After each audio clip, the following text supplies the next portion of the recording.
je vais vous décrire un petit peu ce qu'est DocuWare IDP, son positionnement, comment on l'utilise, les différents cas d'usage. Important de bien comprendre comment et pourquoi on propose de l'IDP. Ce matin, vous êtes essentiellement des DAC, donc des avant-ventes présents. Alors, il y a peut-être aussi des commerciaux, il y a peut-être aussi des DSC, mais en tout cas, ce matin, c'est dédié plus à la partie, on va dire, présentation commerciale. Je vous ferai également une démonstration en live, que comme on le sait, les DAC sont aussi des gens qui marketent, qui ont besoin de connaître le produit. Donc, on regardera clairement la présentation en live d'IDP. On discutera également de pourquoi IDP, pourquoi Intelligent Indexing. Comme vous le savez, DocuWare dispose aussi déjà depuis des années d'une solution qui s'appelle Intelligent Indexing qui fait de l'indexation intelligente de documents. Donc, on verra quelles sont les différences. Et on verra aussi la partie calcul, ou plutôt calcul de prix, comment la solution se tarifie. Voilà le sujet du jour. Au travers de l'outil GoToWebinar, vous pouvez poser des questions. Alors, je ne vais pas forcément les suivre en temps réel, mais j'essaierai d'y répondre peut-être à la fin ou d'y répondre après. Voilà. Au niveau des formations concernant IDP, donc ce matin, formation DAC. Semaine prochaine sont planifiées également des formations DSC. Et je sais que ce matin, on a des gens qui vont essayer de faire les deux.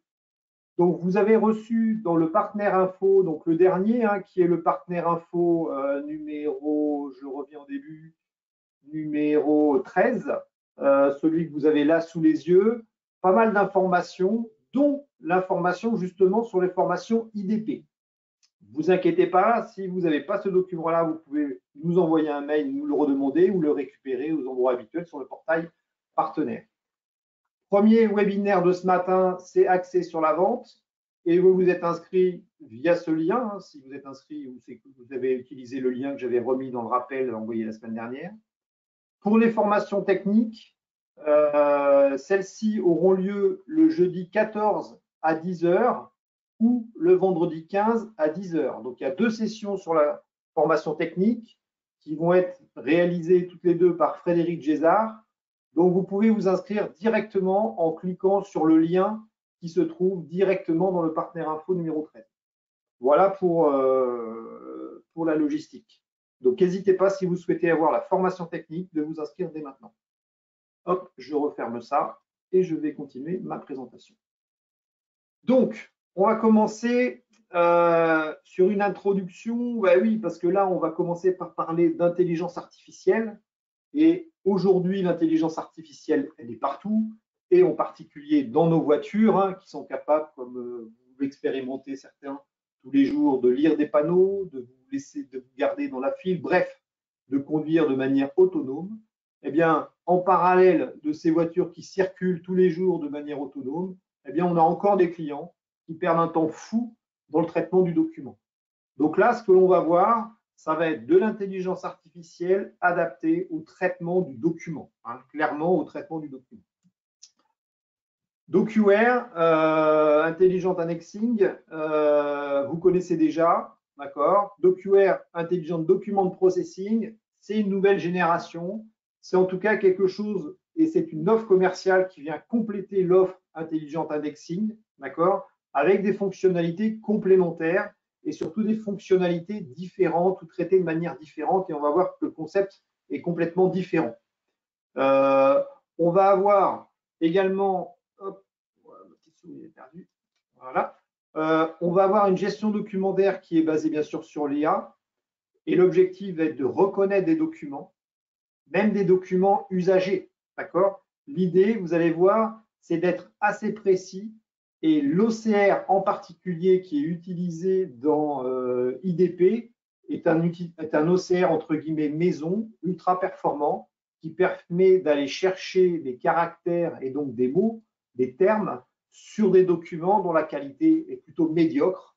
Donc là, c'est toute la richesse et la force je pourrais l'appeler natif, en tout cas de natif IDP, est basée sur son OCR et bien sûr sur l'intelligence derrière qui va permettre d'identifier l'information. Donc non seulement de lire le document de manière efficace, mais aussi d'en comprendre son contenu. Les types de documents qu'on va traiter, vous allez voir, on va parler de factures, on va parler de contrats, on va parler de courrier, on va parler de plein de typologies de documents, d'accord? Et on va voir qu'on va retrouver à l'intérieur d'IDP un processus, hein, ce qu'on appelle ici un flux de travail, puisqu'il va y avoir différentes étapes et on va voir les différentes étapes justement.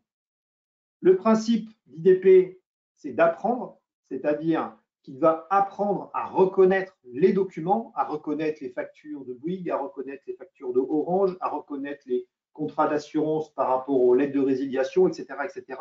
D'accord? Et l'objectif va être vraiment d'améliorer la productivité des clients en termes de traitement documentaire, clairement. Alors, à qui ça va servir? Ben, ça va servir en premier lieu à des entreprises qui ont des volumes de documents relativement élevés et aussi des documents avec des structures plus ou moins complexes. C'est-à-dire pas des structures simples comme on peut avoir sur une facture simple avec des données en en-tête, des données en pied et éventuellement des lignes structurées au milieu, mais plutôt des données, en tout cas une structure de document beaucoup plus complexe. Ça va intéresser aussi, bien sûr, toutes les organisations qui sont en cours de transformation numérique, donc qui essayent d'optimiser le traitement de leurs documents de manière numérique. Mais globalement, on va plutôt adresser des volumes relativement élevés de documents, puisque qui dit volume élevé dit temps passé en termes de traitement par des humains, par des personnels relativement élevés, et c'est là qu'on va amener de la valeur, c'est dans l'accélération du traitement de ces documents. Qu'est-ce qu'on va trouver dans IDP? Première fonctionnalité que l'on n'a pas dans Intelligent Indexing, c'est la classification. La classification, c'est quoi? C'est tout simplement identifier. J'ai dit une bêtise en disant qu'on ne l'avait pas tout à fait dans Intelligent Indexing, mais en tout cas pas de cette manière-là. C'est un process de classification qui permet d'identifier la typologie du document. Est-ce que c'est un contrat? Est-ce que c'est une facture? Est-ce que c'est une lettre de résiliation? Est-ce que c'est une demande commerciale? Est-ce que c'est un bon de livraison? Etc., etc., etc. On imagine la classification et on sait très utile, par exemple, dans ce qu'on appelle une mail room, une salle courrier. Un service qui traite du courrier, la fonction de classification est primordiale, puisque derrière un document classifié, on va avoir un processus adapté, voire des champs indexés qui ne seront pas les mêmes selon la classe du document. Donc ça, c'est la première fonctionnalité. La deuxième fonctionnalité, une fois que la classification est faite, c'est l'extraction. On ne va pas extraire les mêmes données sur un courrier que sur une facture. Et c'est là où il y a une grosse différence avec Intelligent Indexing, c'est qu'aujourd'hui, Intelligent Indexing, sa classification, elle fait partie des champs en fait. Et donc, Intelligent Indexing ne sait pas d'abord classifier et ensuite appliquer un masque d'extraction. Il fait tout en même temps. C'est une des problématiques. Là, on va vraiment avoir un processus en deux étapes. Première étape, si nécessaire, classification. Deuxième étape, extraction. Et l'extraction va dépendre de la classe du document. Donc, on va pouvoir avoir des modèles, par exemple, si on n'a que des bons de livraison à traiter, les documents vont déjà arriver pré-classifiés. Ce sont des BL et on appliquera juste l'extraction. Par contre, si on a les documents qui arrivent en vrac, BL, facture, contrat, eh bien là, on va avoir une pré-classification et ensuite une extraction adaptée à la classe. Troisième fonctionnalité disponible dans IDP, pas du tout disponible dans Intelligent Indexing, c'est la lecture de l'écriture manuscrite. Donc ça aussi, c'est un système assez avancé qui va permettre d'aller lire dans des formulaires des données écrites à la main. On ne parle pas d'aller lire des lettres manuscrites, d'accord, que vous avez envoyées à votre fiancé. Pas du tout. On est là pour aller lire de l'information, la plupart du temps saisie manuellement dans des formulaires.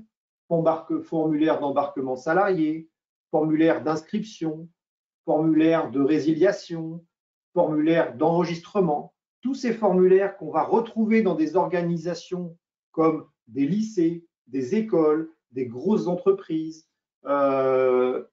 tous ces documents qui sont encore remplis à la main parce qu'ils s'adressent à des personnels particuliers, eh bien, vont pouvoir être lus grâce à la technologie de lecture de l'écriture manuscrite. Quatrième fonction assez intéressante, c'est la division. En effet, là également, dans Intelligent Indexing, on n'a pas cette fonctionnalité-là. Et le seul moyen qu'on a dans DocuWare de diviser les documents, c'est soit d'identifier des zones de texte qui nous font dire qu'on est sur la première page d'un document, numéro de page, un changement de code fournisseur, etc. Mais on n'a aucun moyen dit intelligent de diviser les documents. Là, IDP va amener cette fonctionnalité de division intelligente de documents. En gros, dans une liasse de documents, je vais avoir DBL, des factures, des contrats. Eh bien, automatiquement, DocuWare va diviser là où démarre le document, là où finit le document de manière intelligente. Et en plus, il va être capable de diviser également à l'intérieur d'une même page, faire une extraction d'une partie. Ce qu'on appelle en anglais le cropping, et qui a été traduit là en recadrage, c'est-à-dire extraire une partie du document. Je reçois un document dans lequel il y a la copie d'une carte d'identité et la copie d'un permis de conduire. Eh bien, vous allez pouvoir demander à IDP d'aller extraire la partie qui contient le permis. Sur la même page, il extraira aussi la partie qui contient la carte d'identité. Voilà. Ça, c'est les 5 fonctions clés d'IDP: classification, extraction, extraction manuscrite, division et recadrage. Tout ça, c'est inclus dans l'outil DocuWare IDP. Maintenant, on va regarder comment ça s'intègre avec DocuWare. Aujourd'hui, vous avez 2 solutions DocuWare ou 2 typologies. Vous avez du DocuWare on-premise installé chez le client sur ses propres serveurs, et vous avez DocuWare dans le cloud. Enfin, vous pouvez aussi imaginer d'utiliser IDP sans DocuWare. Nous, on est tout à fait OK, et OK, on va même on va dire, le préconiser dans certains cas, de vendre à un client uniquement de l'IDP sans DocuWare. Ce n'est pas un problème. Peut-être que le client va lui intégrer ce que va extraire IDP dans son ERP ou dans sa GED existante. On n'a pas besoin de vendre un DocuWare pour vendre un DocuWare IDP. Maintenant, on va regarder les liens. Comment DocuWare on-premise, DocuWare cloud va pouvoir communiquer avec IDP. Déjà, première chose, vous connaissez dans DocuWare l'utilisation des workflows avec le Workflow Manager. Eh bien, depuis le workflow ou au travers du workflow, on va pouvoir adresser les fonctions de classification et d'extraction. Ça, c'est ce qui est déjà disponible à l'heure où je vous parle. C'est-à-dire, depuis les workflows, et je vous montrerai tout à l'heure, vous allez pouvoir accéder aux fonctions de classification et aux fonctions d'extraction. C'est-à-dire que vous avez un document dans DocuWare, vous le classez, donc il est dans DocuWare, eh bien, au travers du workflow qui se déclenche sur ce document-là, vous pourrez faire appel à IDP pour qu'il fasse l'extraction et que IDP vous retourne les données que vous souhaitiez extraire du document. Vous avez un contrat dans DocuWare, vous ne savez pas que c'est un contrat, c'est un document, vous l'envoyez dans le workflow et vous demandez à IDP de vous classifier le document et IDP vous retournera la classe en vous disant ça c'est un contrat. Et puis pour le document suivant, il vous dira ça c'est un bon de livraison. Ça, c'est une carte d'identité, etc., etc., etc. Donc, ces fonctionnalités à la fois de classification et d'extraction sont directement disponibles dans le flux de travail DocuWare, donc dans le workflow DocuWare, via l'appel, ce qu'on appelle des appels API, donc via des appels à la brique qu'on appelle Web Service, d'accord? Et ça, pour DocuWare Cloud et pour DocuWare On-Premise. Autre façon de communiquer avec IDP depuis DocuWare, tout simplement, c'est Make. Le seul endroit où on ne peut pas connecter Make, c'est sur le on-premise. Quand vous avez un DocuWare on-premise, eh bien là, en effet, vous ne savez pas connecter on-premise à Make. D'accord? Ou alors, peut-être en faisant vous-même, je ne sais pas, mais en tout cas, par défaut, c'est DocuWare Cloud qui est connecté à l'API de Make. D'accord? Via Make, on va pouvoir accéder à l'intégralité des fonctionnalités d'IDP. Et là, vous voyez qu'il y a quelque chose qui peut-être vous choque là tout de suite immédiatement. Ça veut dire quoi? Ça veut dire que si je regarde mon flux de travail DocuWare, vous avez les petites flèches orange qui sont là. Eh bien, ce schéma explique bien que depuis le flux de travail de DocuWare, on peut faire de la classification via IDP, on peut faire de l'extraction et de l'écriture manuscrite. Par contre, depuis le flux de travail DocuWare, on ne peut pas faire de division, donc de séparation automatique, ni de recadrage. Okay? Donc ça, c'est le cas actuel, c'est-à-dire à l'heure d'aujourd'hui, à l'heure où on se parle, les fonctionnalités qui ont été implémentées, en tout cas qui sont joignables depuis les workflows DocuWare, c'est la classification, l'extraction et l'écriture manuscrite. Ça ne veut pas dire que c'est définitif. Ça veut dire que, comme vous le savez, on intègre la technologie native en ce moment dans DocuWare, dans les workflows, mais vous verrez plus tard l'année prochaine également dans ce qu'on appelle l'intelligent indexing en général, donc les bacs, etc. Et ça veut dire que la fonction de division et de recadrage n'est pas disponible depuis le flux de travail. Vous ne pouvez pas demander depuis un workflow DocuWare à demander à IDP de vous découper un document en autant de parties qu'il a détecté de typologies de documents différents. Ce n'est pas possible. Vous ne pouvez pas demander à DocuWare, depuis un flux de travail DocuWare, depuis un workflow DocuWare, à extraire d'une page deux documents distincts. D'accord? Par contre, vous pouvez le faire si vous êtes dans le cloud. Vous pouvez utiliser Make. Si vous avez par exemple un document, un lot de documents qui arrive, dont vous avez besoin de faire la division, eh bien, en utilisant le module DocuWare de Make et le module natif de Make, eh bien, en connectant les deux, vous pouvez faire de la division. Voilà, donc ça, c'est une petite nuance importante. D'accord?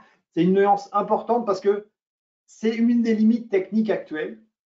Pas possibilité d'utiliser ni la division ni le recadrage depuis le workflow DocuWare. Voilà, j'espère que tout le monde comprend ce schéma. Sinon, on pourrait y revenir. Alors, une des questions clés maintenant qu'on va se poser, c'est pourquoi DocuWare Intelligent Document Processing, pourquoi IDP? OK.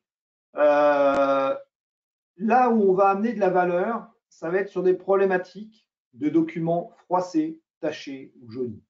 OK. Et là, je vais entamer un sujet qui est important, puisque vous êtes des commerciaux, en tout cas, vous êtes des avant-ventes, hein, qui faites également du commerce, et il faut être bien conscient de ce que vous amenez comme valeur quand vous amenez IDP face à un prospect.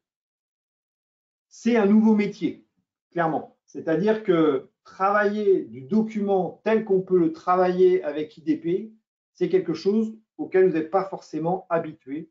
C'est des besoins auxquels vous ne répondiez pas forcément aujourd'hui. On est persuadé qu'avec IDP, vous allez pouvoir adresser de nouveaux marchés qu'on n'adressait pas tout à fait avec DocuWare. Ou alors que vous étiez obligé d'adresser avec d'autres solutions. On parle de Cofax, on parle de Abi Flexi Capture, on parle de solutions de ITsoft, on parle de solutions qui existent sur le marché, que vous deviez mettre de manière complémentaire à DocuWare pour répondre à des problématiques. Là, grâce à IDP, vous avez l'offre complète, puisque DocuWare plus IDP, et IDP, je vous le redis, est un vrai module de DocuWare, eh bien, vous allez pouvoir répondre à d'autres problématiques, en particulier du traitement de documents complexes, froissés, tachés, où les données sont compliquées à extraire, où il est difficile d'identifier les sauts de page, où il est difficile d'extraire les données parce que simplement elles sont parfois manuscrites, d'accord? Et là, il peut y avoir des erreurs. Donc là, c'est ces défis-là qu'on va pouvoir relever avec DocuWare. Et ça, grâce à plusieurs choses. Grâce à l'OCR, d'accord? Puisque l'OCR d'IDP est relativement puissant, et ça, vous pourrez l'évaluer vous-même. L'extraction de données basée sur l'apprentissage des l'IA, le traitement automatisé, les processus de capture s'exécutent entièrement en arrière-plan et j'y reviens juste après, d'accord? Et surtout une solution pour tout type de document. La phrase qui est une des plus importantes ici, c'est les processus de capture s'exécutent entièrement en arrière-plan. Ça, cette information, elle aurait pu mériter un slide entier en termes d'explication. Vous connaissez Intelligent Indexing et vous connaissez la mécanique. Les documents arrivent dans le bac. DocuWare Intelligent Indexing fait l'analyse du document et propose une indexation. Et une personne humaine, donc quelqu'un, va regarder le résultat, va corriger si besoin. Et on sait que sur l'arrivée d'un nouveau document, d'un nouveau fournisseur, par exemple, on va avoir besoin de corriger et va enregistrer le document.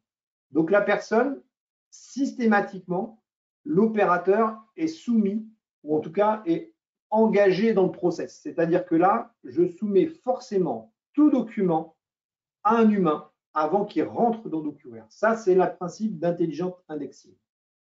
Malgré tout, quand l'opérateur explique, entre guillemets, à Intelligent Indexing, oui, le numéro de facture est là, oui, le numéro de contrat est là, non, ça c'est faux, je corrige, etc. On alimente une base d'apprentissage dans Intelligent Indexing qui fait que le document arrivant la deuxième fois du même fournisseur, du même tiers, du même client, Intelligent Indexing va être meilleur la fois d'après. Mais dans tous les cas, il y aura toujours une validation, un contrôle humain. Ça, c'est une charge de fait.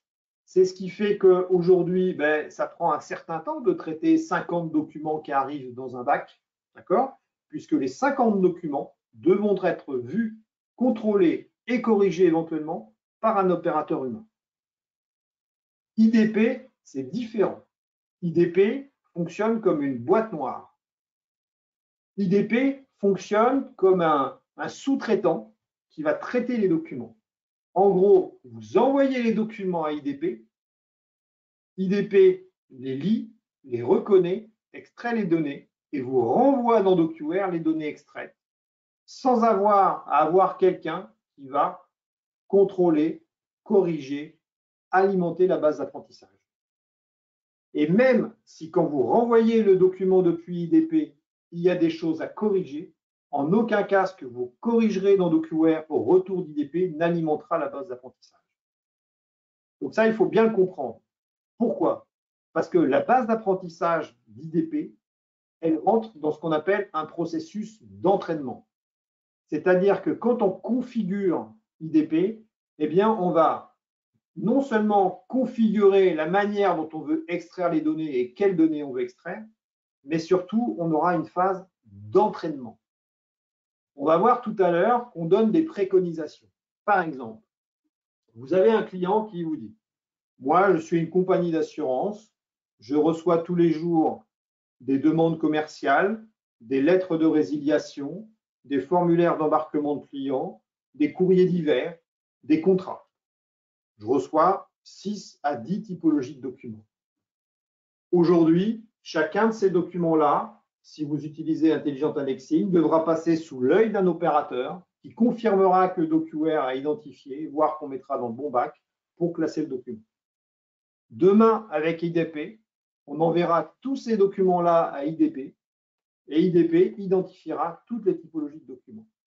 Par contre, il aura fallu entraîner IDP. Comment on va entraîner IDP?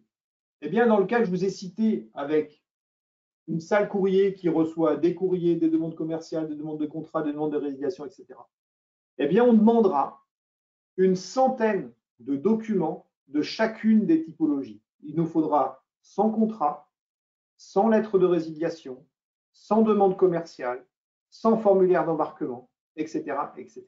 On va demander 100 exemples de chacune des typologies de documents. Et je vous montrerai tout à l'heure dans la démo.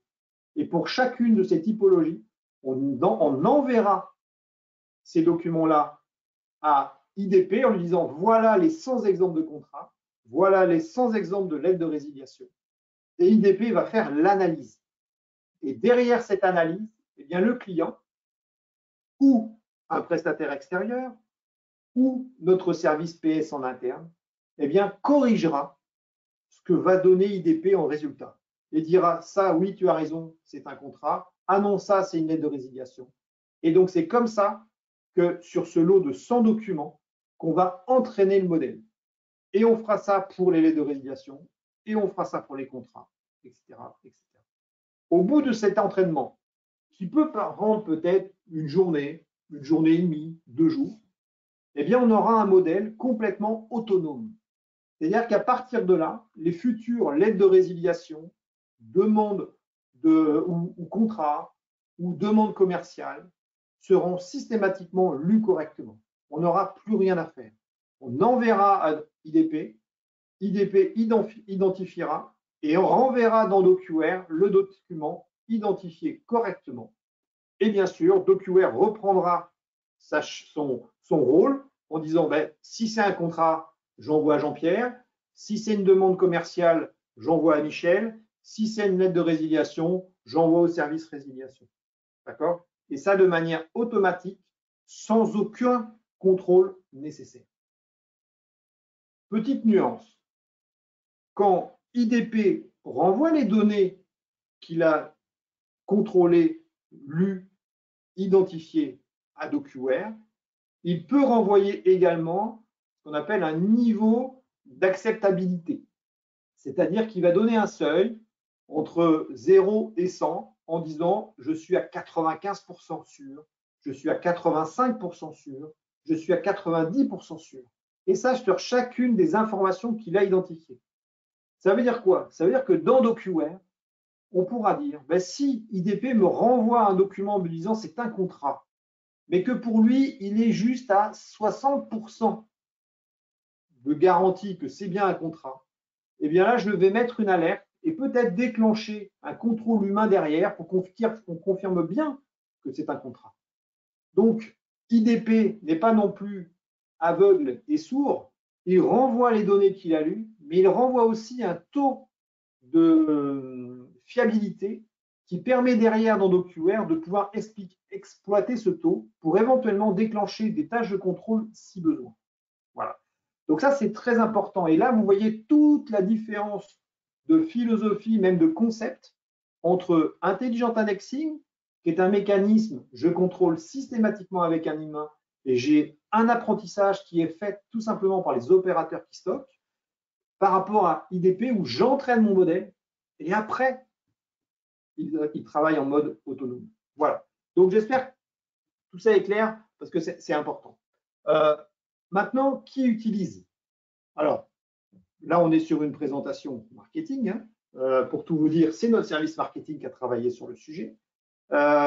Qui utilise IDP? Les entreprises elles-mêmes, d'accord? Objectif, augmenter l'efficacité, faire des économies, d'accord? Et être meilleur que ses concurrents. Ce que l'on vend avec IDP, c'est ce que l'on propose, c'est de la productivité. Je peux vous citer un exemple. J'ai un projet avec un de mes partenaires sur une petite compagnie d'assurance dans le sud de la France. Aujourd'hui, ils ont une solution de Cofax. D'accord? Demain, ils auront peut-être IDP parce qu'ils aimeraient avoir une solution plus efficace.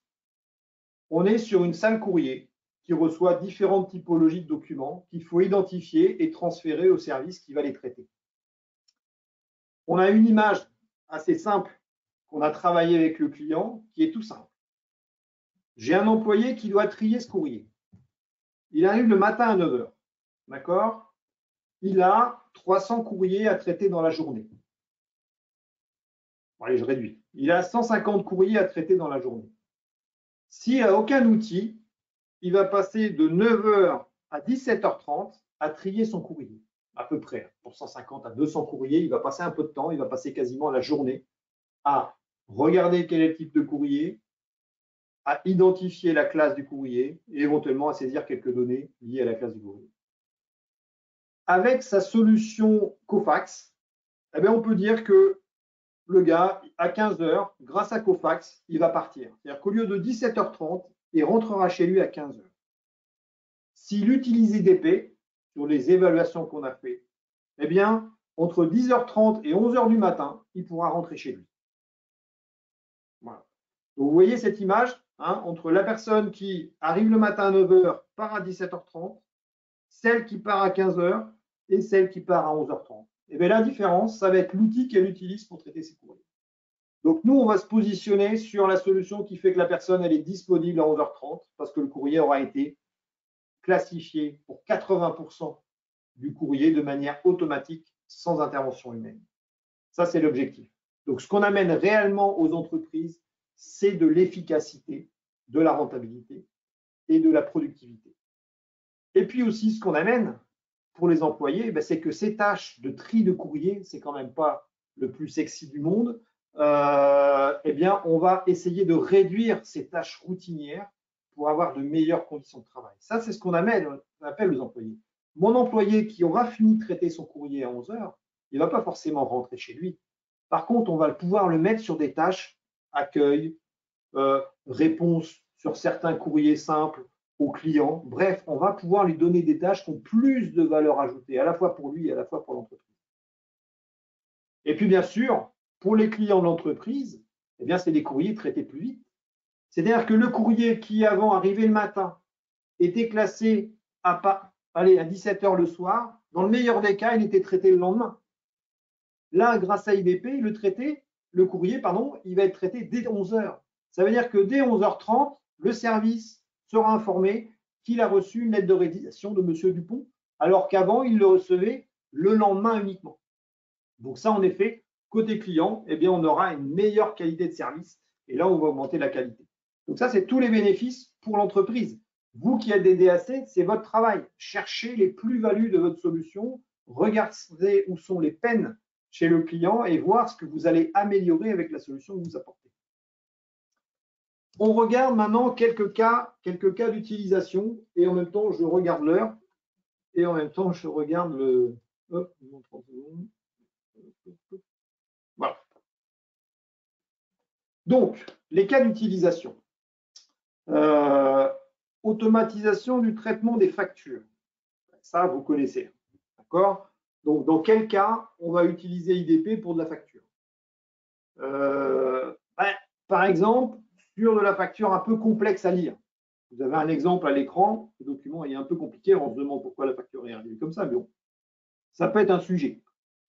Pour moi, même si le premier dossier qu'on a livré, enfin qu'on est en train de livrer avec un de nos partenaires, concerne de la facture, ce n'est pas forcément là où on va avoir le plus de plus-value. Mais bon, quand même. On va bien sûr ramener des gains de temps, on va réduire les erreurs, on va avoir un traitement plus rapide et donc une meilleure rentabilité. On revient toujours à peu près au même. Ça, c'est le cas traitement de la facture, on le verra après. Mais en effet, surtout, on va avoir un mode de fonctionnement complètement inversé. C'est-à-dire que là, on ne demandera pas à des comptables de vérifier ce qu'a lu Intelligent Indexing, on leur renverra des données lues correctement. Ça change.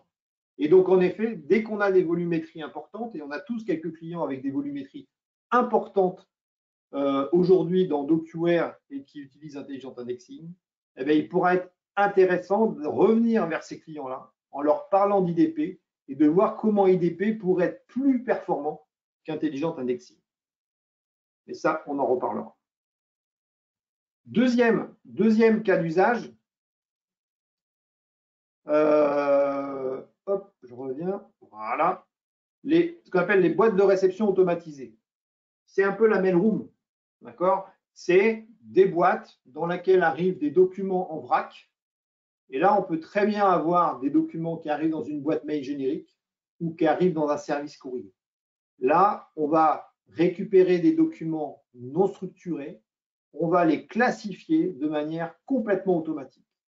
Et ça, c'est pour des organisations relativement importantes, un gain énorme. C'est renvoyer le document dès son arrivée, après l'avoir classifié, dans le bon flux de traitement, vers le service résiliation si c'est une réalisation, vers le service commercial si c'est une demande commerciale, vers le service client si c'est une demande client, etc., etc. Donc là, on va cibler des entreprises de type, je vais citer par exemple une entreprise dans l'assurance. Eh bien, en effet, on va tout à fait cibler ce genre d'entreprise. Dès qu'on a des clients, nos clients, qui sont face à des particuliers ou à une multitude de clients finaux, eh bien, sachez qu'ils reçoivent une multitude de documents. Et là, on va vraiment pouvoir les accompagner. D'accord? Le cas que vous avez là sous les yeux, c'est la gestion des contrats. La gestion des contrats, c'est extraire des informations clés des contrats et des documents juridiques. Alors ça, c'est un cas un peu particulier et pour être franc avec vous, que je n'ai pas encore et que nous, chez DocuWare, on n'a pas encore, entre guillemets, expérimenté. Mais l'idée, c'est d'aider les services juridiques sur l'identification de cas très précis à l'intérieur de leur propre contrat pour améliorer l'indexation et justement augmenter ou éviter les anomalies, d'accord? et avoir vraiment une très bonne base de connaissances sur le contenu des contrats. En gros, c'est aller chercher de l'information clé à l'intérieur des contrats. Là, je ne vous donnerai pas plus d'expérience aujourd'hui parce qu'on n'en a pas beaucoup, mais ça sera intéressant de travailler. Et comme vous le savez, aujourd'hui, on a fait des présentations autour de ce qu'on appelle la Contratech DocuWare, dans lequel on parle d'intelligence artificielle. Mais attention à ne pas confondre l'IA qu'on utilise dans IDP et l'IA qu'on utilise dans ChatGPT. Vous avez compris, la grande différence, c'est que ChatGPT, ce qu'on appelle de l'IA générative.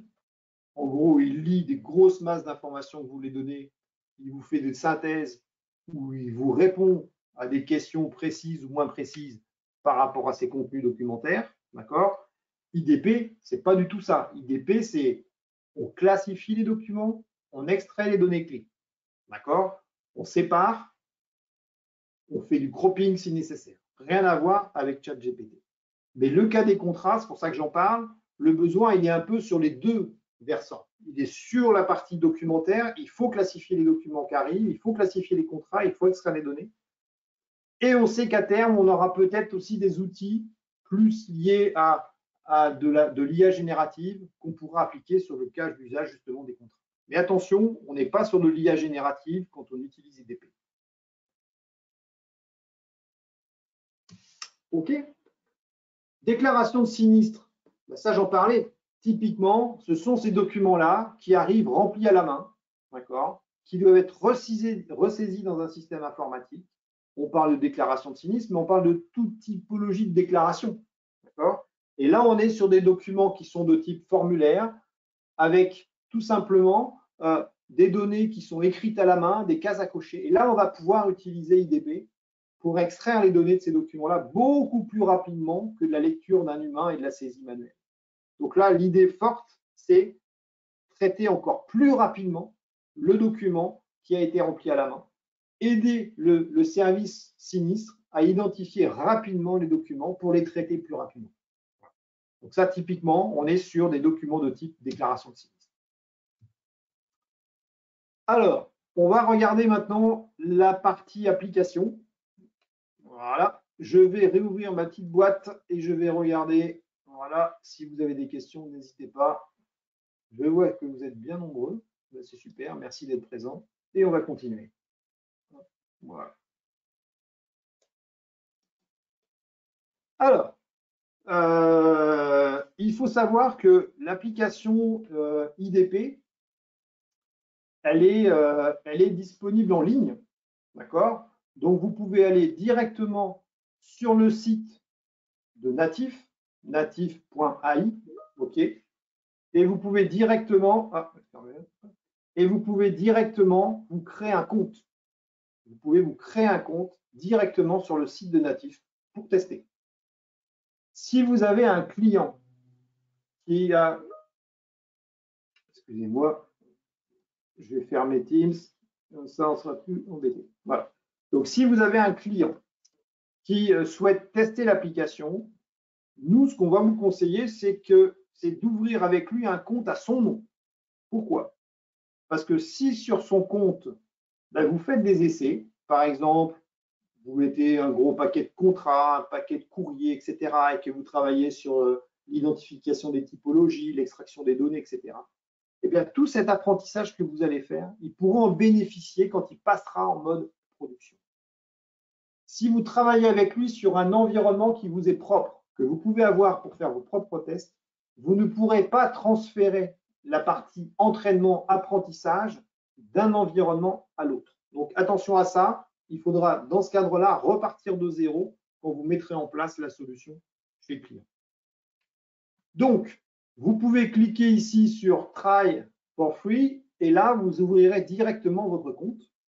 OK ? Et une fois que vous avez votre compte ouvert, vous pourrez directement vous loguer avec votre compte et rentrer dans l'application Natif. OK ? Dans l'application Natif, vous allez trouver quoi? Déjà, pour ceux qui ont vu Natif il y a quelques mois, maintenant, depuis cet été, on a une version française de Natif. Donc là, il vous parle français. Si vous ne parlez pas français tout de suite, passez directement sur la langue française en cliquant sur le petit bonhomme en haut à droite. on a 3 gros boutons ici qui identifient en gros les 3 méthodes clairement qui sont disponibles tout de suite rapidement dans Natif. Faire une extraction personnalisée. Ça, c'est dire, ben moi, je veux faire une extraction de mes documents où je veux que tu m'extrais. Ici, il faut que tu identifies le client, il faut que tu identifies la date, il faut que tu identifies le montant. Voilà. Où là, j'ai des contrats, il faut que tu identifies le numéro de contrat, le tiers sur le contrat ou les 2 tiers sur le contrat, et il faut que tu identifies le montant du contrat. Ça, c'est ce qu'on appelle une extraction personnalisée. Ça veut dire que vous allez dire, je fais une extraction personnalisée. Vous allez créer un premier test d'extraction perso que vous allez nommer, OK, et vous allez spécifier ce que vous allez, enfin, comment sont vos documents. Et là, la première chose qu'il va vous demander, il va vous poser des questions, tout simplement. Est-ce que vos documents sont déjà parfaitement recadrés ou on a besoin de les recadrer? Non, ils sont parfaitement recadrés, j'ai bien des documents uniformes. Vos documents sont-ils avec du texte imprimé ou du texte manuscrit? Si c'est que du manuscrit, vous mettez du manuscrit. Si c'est que du texte imprimé, si c'est les deux et que vous ne savez pas, eh bien vous cochez, je ne sais pas, il y a les deux. Okay. Ensuite, dans quelle langue sont vos documents? Ils sont en langue latine ou ils sont en japonais? Nous, japonais, pas trop encore, hein, mais voilà. Donc ça, c'est un préalable à la définition de vos champs, c'est en gros, est-ce qu'il y a quelque chose à traiter en amont d'extraire les données sur vos documents? Une fois que vous avez donné ces spécifications de vos documents, vous allez sur définir les champs. Et là, vous voyez bien qu'on est sur un process à plusieurs étapes. Définition des champs, ajout des données, on va voir à quoi ça correspond, annoter et former. Ici, dans définition des champs, je vais définir les différents champs que je dois extraire de mes documents. Eh bien là, je vais tout simplement dire, bon, ben, il faut que j'ajoute un nouveau champ. Il faut que j'identifie le nom du client. Ce champ, c'est du texte, c'est du nombre, c'est une date, c'est une devise, c'est un pays, c'est un champ combiné, sous-entendu, c'est un agrégat de différentes informations se trouvant sur le document. C'est une liste, c'est un tableau? Non, c'est un champ texte. Très bien. Et là, vous avez positionné le premier champ à extraire. J'ai besoin d'identifier une date. Donc, vous allez dire ajouter un nouveau et vous allez l'appeler date. Et là, vous allez dire, mais ça, c'est un champ de type date. Et vous positionnez.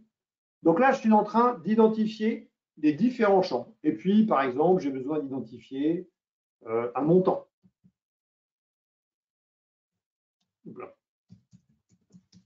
Voilà. Et là, vous allez dire, mais ça, c'est mon montant, c'est du nombre. Voilà.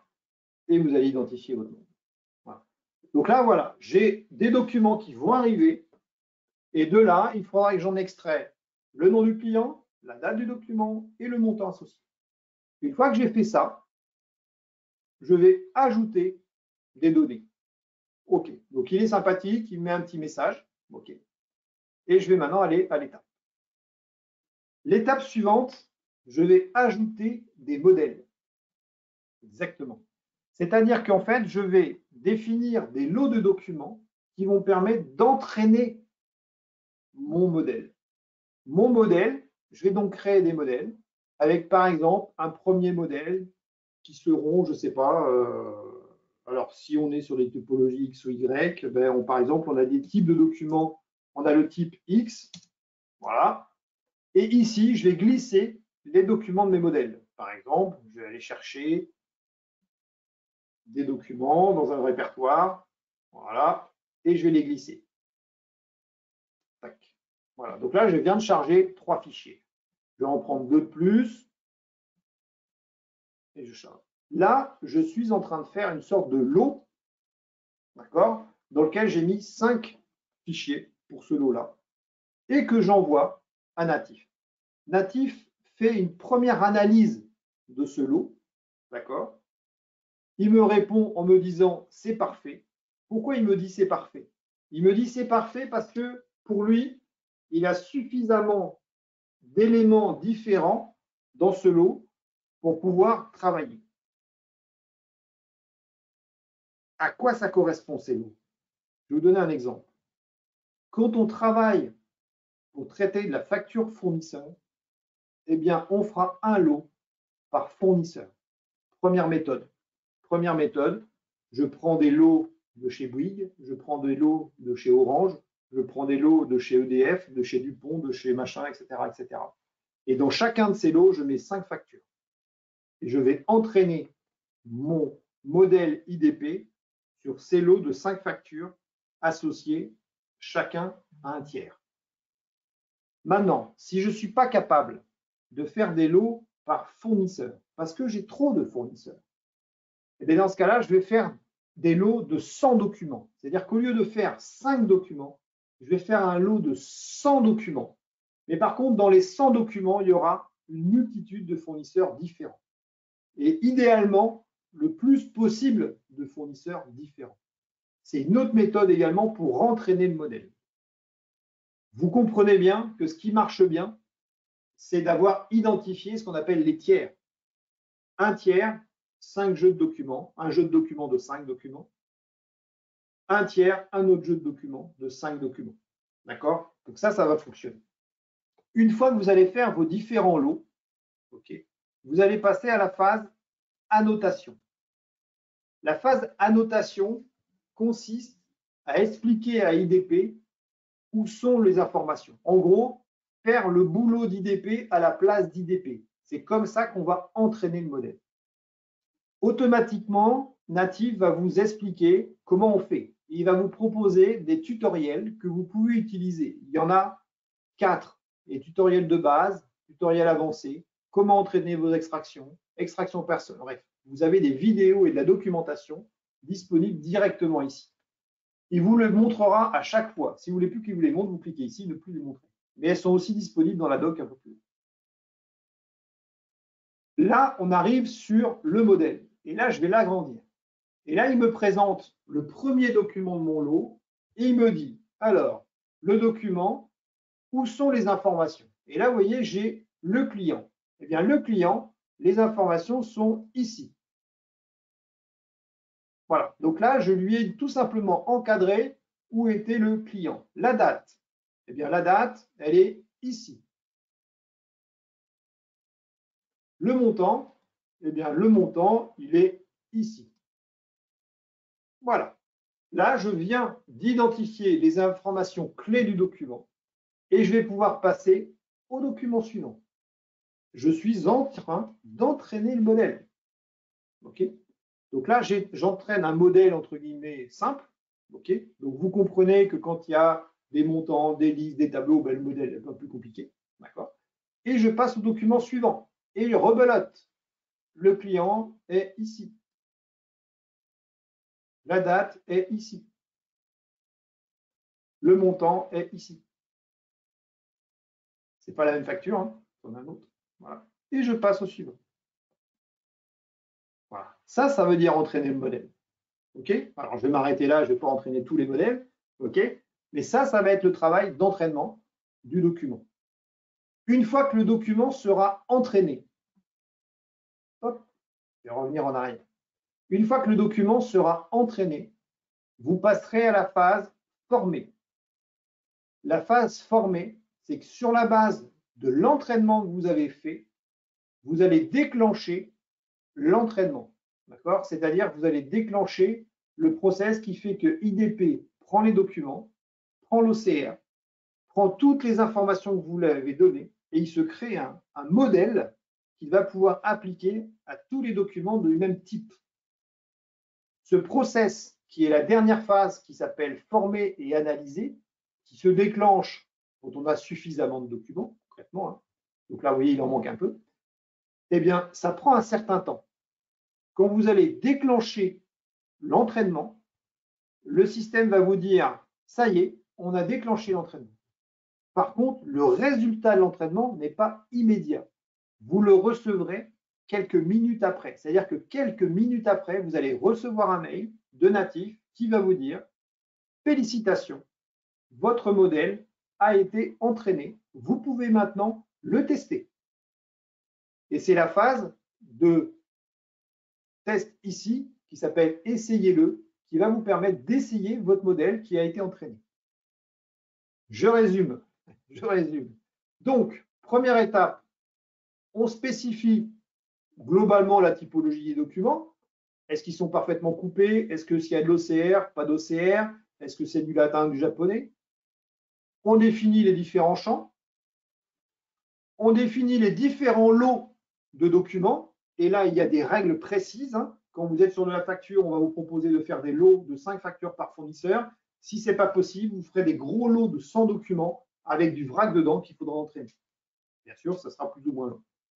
Ensuite, il y a la phase entraînement, ou plutôt annotation, c'est le terme réel utilisé dans la LADRAD, c'est annotation. Donc là, vous apprenez à DocuWare comment reconnaître. En gros, vous faites le travail en tant qu'humain. Et ensuite, une fois que vous avez entraîné, vous passez à la phase formation ou analyse. Et là, Natif va prendre tout ce que vous lui avez dit comme information. Il va se créer son propre modèle pour l'appliquer sur les futurs documents de manière autonome. Voilà la mécanique de Natif. Je vais revenir à 2 cas importants.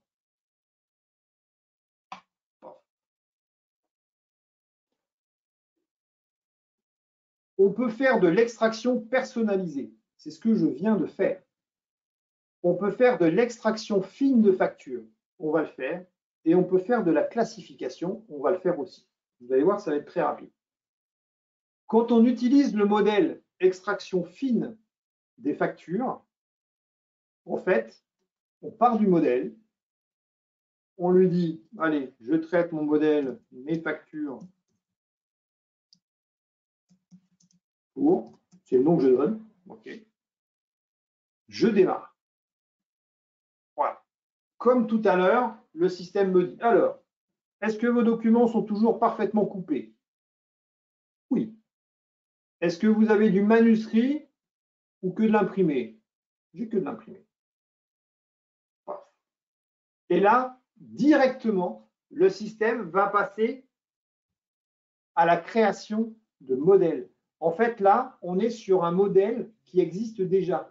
On ne va pas lui spécifier les données à extraire parce que le modèle contient déjà toutes les données à extraire sur une facture. Mais vraiment intégrale. C'est-à-dire toutes les données possibles sont déjà enregistrées dans le modèle. La seule chose que j'ai à faire, c'est à faire des lots par fournisseur. Donc, je vais dire, premier fournisseur, c'est Bouygues.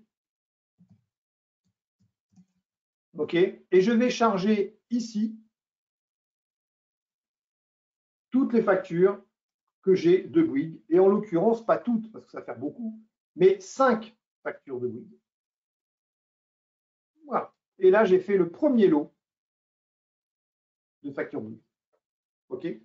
À partir de là, le système va traiter mon lot et je vais faire autant de lots que j'ai de fournisseurs chez le client. Okay. Donc, je vais entraîner. Donc là, vous pouvez vous dire, justement, ouais, mais ça va être lourd par rapport à un TLX, etc. En fait, la question, c'est une question de volumétrie. C'est-à-dire que ce travail d'entraînement que vous faites au préalable, vous comprenez bien que c'est du travail d'indexation et de contrôle que vous ne faites plus après. Contrairement à un TLX où ce travail de contrôle et d'indexation qui est fait sur chaque facture toute la vie du client, là, on le fait une fois pour toutes. Okay. Donc, en effet, faire des lots par fournisseur, ça peut prendre un certain temps. Mais par contre, derrière, en termes de productivité, ça peut avoir des gains énormes. Je vais maintenant, donc je vais faire mes différents lots. Donc, vous pouvez en ajouter autant que vous voulez. Et s'il y a 150 fournisseurs, vous pouvez faire 150 lots. Il n'y a pas de problème. Et ensuite, vous allez passer en mode annotation du lot. Et là, le système va vous afficher l'intégralité des données qu'il a extraites. Et là, vous voyez, tous les champs sont là. C'est-à-dire qu'on a les informations du client, les informations du fournisseur, les informations de la facture, les informations chiffrées, les notions de paiement anticipé, les notions de remise et les listes de produits et services. Donc, le tableau qui contient toutes les listes de produits et services. Et maintenant, je vais pouvoir regarder si tout a été informé. Par exemple, ici, est-ce qu'il a extrait correctement les informations du client? Mais regardez en jaune. Ici, le nom du client. Ici, en bleu, ciel, l'adresse. En rouge, la ville. Oui, il a parfaitement reconnu les informations du client. J'ai rien fait. J'ai rien fait. J'ai juste mis la facture. J'aurais pu mettre Bouygues, j'aurais pu mettre, enfin j'ai mis Bouygues, j'aurais pu mettre Orange, je peux mettre Dupont, peu importe, il aurait trouvé l'information. S'il y a des choses à corriger, des choses qui ne sont pas bonnes, je rajoute. Par exemple, le zip code. Le zip code, il l'avait identifié correctement. Le pays. Ah, le pays, vous voyez, si vous regardez précisément ici, le fichier country, là, le bloc country, il est à 0. Ça veut dire quoi quand il est à 0, le bloc? Ça veut dire tout simplement que je n'ai pas de données identifiées dans le document qui me permettent de renseigner ce champ-là. Le pays, en effet, n'est pas renseigné sur la facture. Il n'y a pas marqué France sur la facture. Bon, tant pis, on n'a pas besoin, c'est pas grave.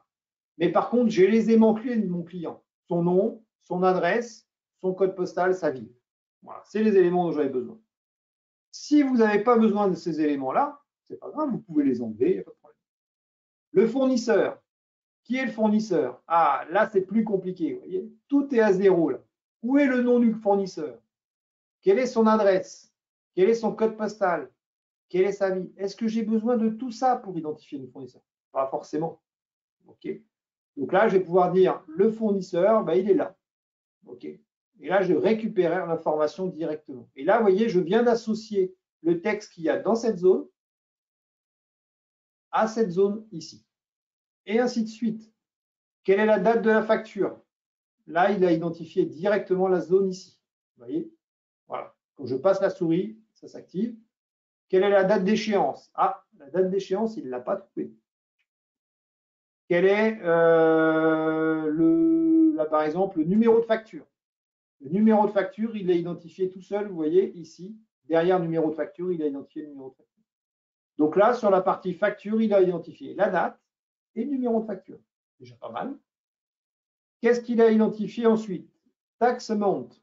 Tax amount, il a trouvé a priori sur les pages suivantes le montant taxe. Bon, je ne vais pas parcourir tout le document parce que tout ça, si vous suivez la formation technique qui aura lieu dans une semaine, un peu plus, vous serez exactement formé sur comment utiliser ça.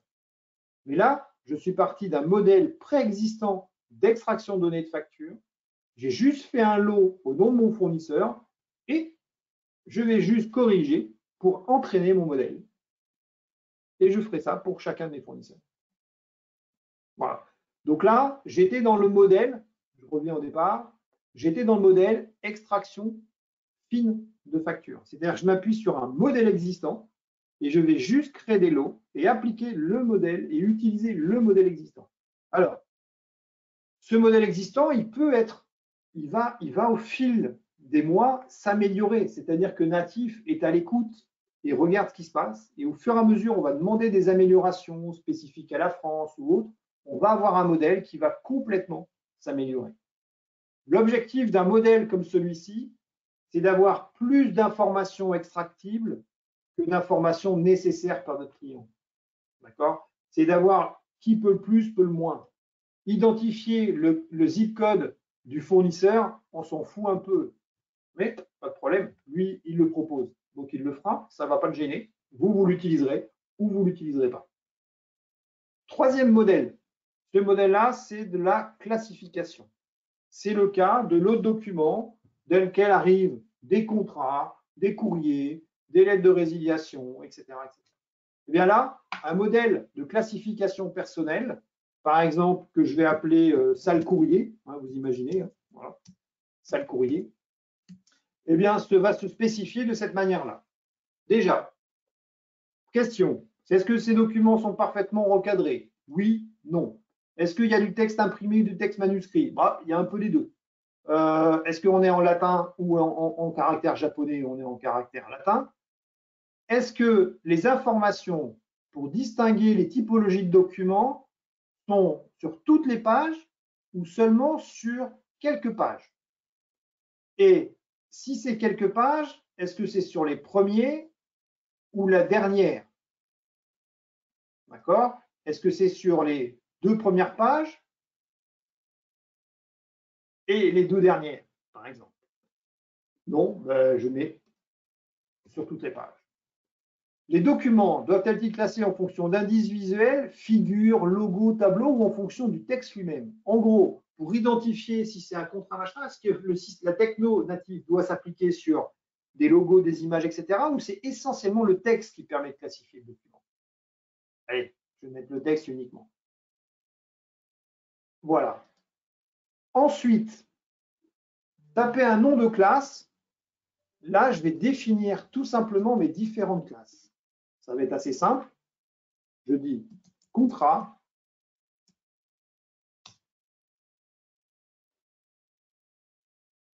courrier divers, bon, courrier résiliation,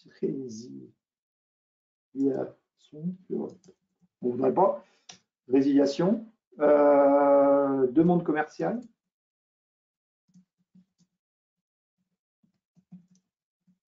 je liste les typologies de documents que je suis susceptible de trouver dans ces lots de documents. Par exemple, tout le courrier du jour, je vais trouver toutes ces typologies de documents-là. Là, je vais en mettre que 3 pour l'instant. Une fois que j'ai fait mes 3 typologies de documents, je vais définir pour ces classes-là, d'accord, je vais définir des lots. Donc, je peux définir des noms, d'accord, mais surtout, maintenant, je vais définir des lots. Donc, j'ai des contrats, des courriers de résiliation et des demandes commerciales. Voilà. Et là, maintenant, on va passer à la création des lots. Pour créer un lot, ça va être assez simple. Je vais glisser les documents ici. OK. Voilà. Donc, je vais prendre, par exemple, des contrats. Hop, je vais aller chercher des contrats. Tac, tac, tac. Et je charge des contrats. Voilà. Pardon. Hop. Voilà. Et je charge le contrat. Donc là, je suis en train de charger un contrat. Et donc, le système va essayer d'identifier de lui-même, d'accord, de lui-même, si c'est un contrat ou pas un contrat, si c'est une lettre de résiliation, si c'est une demande commerciale, etc., etc. Et là, il va commencer à apprendre.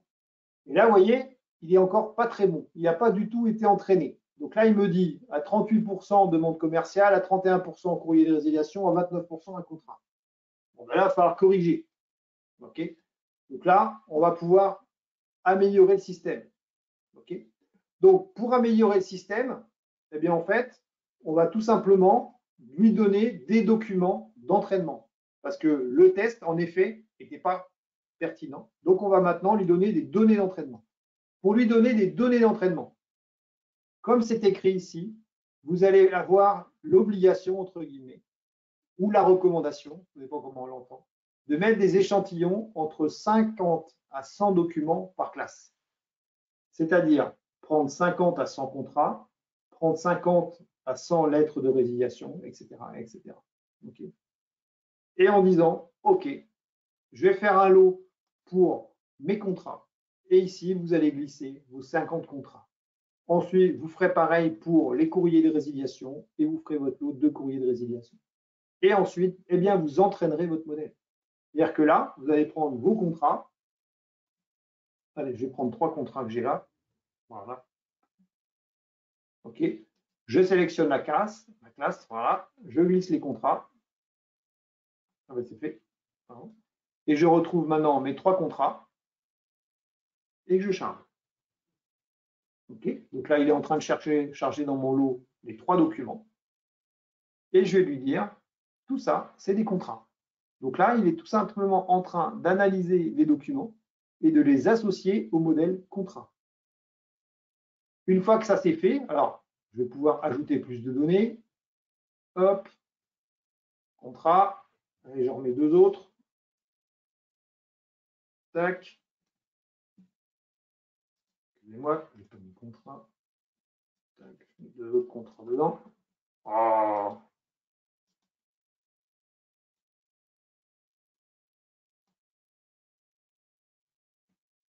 J'ai pas fait, non? C'est bon? Ouais, c'est bon. N'importe quoi. Voilà. Donc là, il analyse.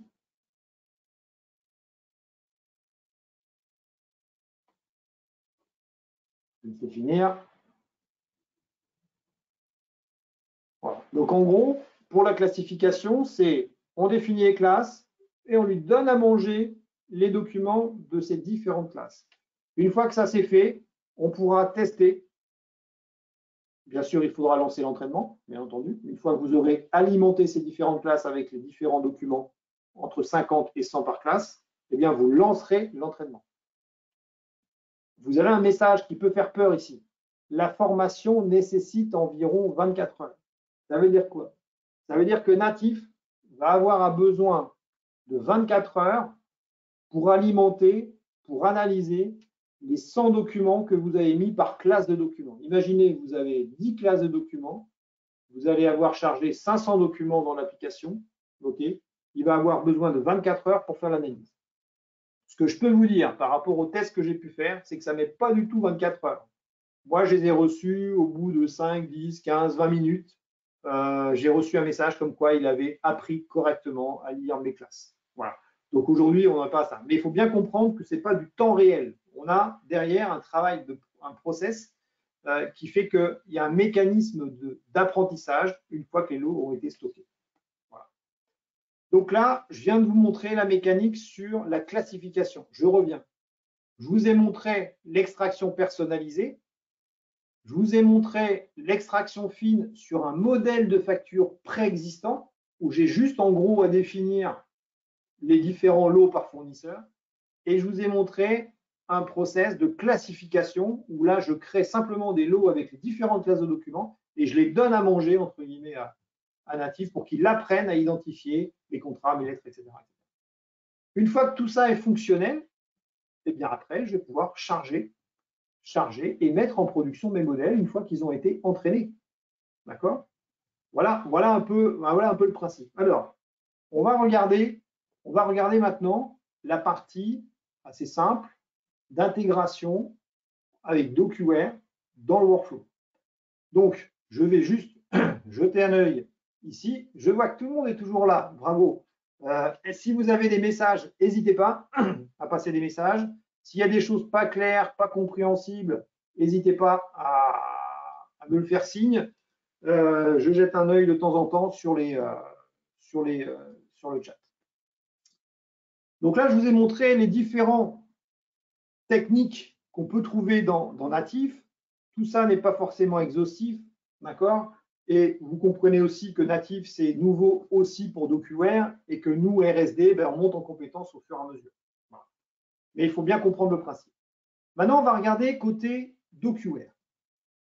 J'ai un modèle dans DocuWare que j'ai préparé, qui est une extraction personnalisée de reconnaissance de facture. Il existe, d'accord?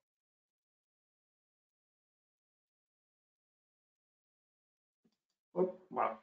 Donc, je vais demander à DocuWare de stocker des documents, en l'occurrence des factures, et de les envoyer à Natif pour que Natif les lise, m'extrait les données et me renvoie les données dans DocuWare. Comment je fais ça? Première chose, je récupère des documents, par exemple des factures. Donc là, je vais reprendre mes fameuses factures WIG. OK. Donc je vais aller chercher mes factures. Voilà. Donc je vais prendre ça, ça et ça. Voilà, j'ai 3 factures. Ces factures-là sont dans mon bac, OK, et elles vont être stockées et transmises par le workflow à Natif. La première méthode pour envoyer des factures à IDP /Natif, c'est par le workflow DocuWare. La deuxième solution, c'est envoyer un mail à une adresse spécifique de Natif associée à vos documents. C'est d'utiliser l'API de Natif pour télécharger, etc., etc. Donc, vous avez plusieurs solutions. Par exemple, ce modèle-là, vous voyez, c'est un modèle voilà, qu'on avait maquetté avec un de nos partenaires sur un sujet. Eh bien, ce modèle qui s'appelle Prolinaire, en fait, eh bien, on peut l'essayer de manière simple en glissant des documents dedans et on verra ce que ça donne. Par exemple, je lui mets un document off. Je l'essaye, le modèle. Donc, le modèle a été fait. Théoriquement, il a été entraîné. Et là, j'ai fait juste un test, j'ai pris un document et j'ai glissé un document dedans pour voir ce que ça donne. Donc là, Natif va me sortir des éléments et va me dire c'est bon ou c'est pas bon. Et là, en effet, ben, il a extrait correctement le fournisseur, le numéro, la date, le montant hors taxe. Oh, pardon, je vais fermer le truc. Le TTC, voilà, et la TVA. OK? Donc, toutes ces données ont été extraites directement. Et en termes de détails, il m'a identifié une première ligne, une deuxième ligne et une troisième ligne. OK? Voilà. Donc, ça, c'est ce que je demandais dans mon modèle. Et en effet, sur cet exemple-là, il a fait. Maintenant, je veux qu'il le fasse tout seul, parce que ça, c'est juste un test. Donc, pour le tester, eh bien, je vais pouvoir tout simplement, par exemple, si je vais sur mon tableau de bord ProLinaire, utiliser l'API. D'accord? Donc là, c'est un peu technique, mais vous pouvez interfacer des applications clients avec Natif pour que l'application pousse automatiquement directement le document vers Natif. Moi, je vais utiliser DocuWare. Donc, comment je fais? Ben, en fait, j'ai mes factures qui sont arrivées là, je les prends et je les stocke dans ma boîte de dialogue Natif. Voilà. Ma boîte de dialogue DocuWare Natif, elle est très basique. Elle dit, tu me stockes ça dans mon armoire et tu me lances l'extraction Natif. Donc, chacune de ces factures qui va être stockée va déclencher un workflow relativement simple, qui est celui-ci, et qui va dire, ben, si c'est le modèle ProLinaire, tu m'exécutes le web service natif sur le modèle ProLinaire. Et là, on appelle le web service natif et on a préalablement chargé le modèle XML de ProLinaire. Le modèle XML de ProLinaire, il est disponible. Il est disponible ici, bien entendu. D'accord? Vous pouvez le récupérer directement ici. Okay? Donc, dans documentation, là, vous avez ici, si vous cliquez sur ce petit bouton ici, vous récupérez un fichier XML que vous pouvez télécharger et que vous pouvez charger directement dans le workflow ici. Donc, moi, il est déjà chargé, c'est pour ça qu'il ne propose pas de charger et de supprimer. Mais si je veux le recharger, je le recharge directement ici. Donc, ça, ce que vous chargez, c'est le modèle au format JSON XML de votre modèle que vous allez utiliser. Une fois que vous avez fait ça, et bien après, vous paramétrez directement l'envoi. Donc là, il y a tout ça est documenté. Hein. Donc là, vous le verrez dans la formation technique. Donc il y a deux informations à mettre en disant je fais de l'extraction, temps de traitement maximum 120 secondes. Voilà. Et ensuite, eh bien, on récupère les informations. Les informations qu'on va récupérer après l'extraction, ben, je vais pouvoir les récupérer. Donc là, je lance un exemple. Voilà, donc là, je viens d'exécuter un test. Et là, on va attendre quelques secondes, le temps que le retour revienne. Voilà. Et donc, Natif vient de me retourner toutes les données extraites sur le document test. Et ici, je vais pouvoir affecter dans mes différents champs les différentes informations que m'a retourné Natif. C'est comme ça que je mappe les informations retournées par Natif directement dans mes champs. Concrètement, je suis dans DocuWare. Je stocke mes 3 factures en disant tout stocké. Elles sont stockées. OK? Les 3 factures arrivent dans DocuWare avec un statut qui est à traiter par Natif. OK? Qu'est-ce qui est en train de se passer maintenant pendant qu'on se parle? Eh bien, en fait, les 3 factures sont en train d'être analysées par Natif. Dès que les factures sont lues par Natif, Natif renvoie les infos. Et là, c'est ce qui vient de se passer. Natif vient de retourner dans DocuWare les informations clés du document. La date, le fournisseur, le numéro, le montant hors taxe, le montant TTC. OK? Et paf, voilà tous les éléments. Le hors taxe, la TVA, le TTC, le hors taxe, la TVA, le TTC, etc. Bon, c'est un peu gouré, c'est pas grave. Il faudra que je lui apprenne un peu mieux. OK? Voilà, donc je crois que je me suis gouré de champ en fait. Voilà, donc là, qu'est-ce qui s'est passé? Eh bien, la facture est rentrée dans le workflow. On a envoyé la facture à Natif. Natif a analysé, a retourné les données, et les données sont revenues dans l'indexation de DocuWare. Ce n'est pas plus compliqué que ça. Okay. Imaginez que je demande à Natif de m'identifier le document. Je prends un document, un courrier, je l'envoie à Natif, je lui demande d'exécuter la classification, et en retour, il me dira c'est une facture, c'est un contrat, etc. Okay. Donc l'intégration dans le workflow, c'est l'appel à un web service, on envoie sur le bon modèle Natif, et Natif nous renvoie toutes les données dans DocuWare. Et ces données, bien sûr, après, on peut les exploiter dans le workflow classique. OK, là, en l'occurrence, mes factures se sont retrouvées directement dans mon workflow et mon workflow DocuWare a, en l'occurrence, ici, créé l'imputation comptable directement pour me dire, voilà, cette facture-là, elle va être imputée au TTC ici, hors taxe sur le compte 626-200. Voilà. Et là, quasiment tout est automatique parce que cette facture qui est envoyée directement à Natif peut directement rentrer en compta. Elle est bonne, elle est identifiée. OK, voilà sur le principe. Je m'arrête là pour la partie démonstration, sachant que vous avez une formation technique qui vous attend. OK, et on va regarder maintenant, si vous voulez bien, la partie calcul et tarification. Alors, vous allez recevoir à la fin de ce webinaire un kit marketing composé de plusieurs éléments. Vous allez recevoir un kit marketing avec un calculateur de prix que je vais vous présenter juste après. OK. Mais également, vous allez recevoir un kit marketing avec une documentation complète sur IDP, mais également des messages éventuellement si vous voulez communiquer,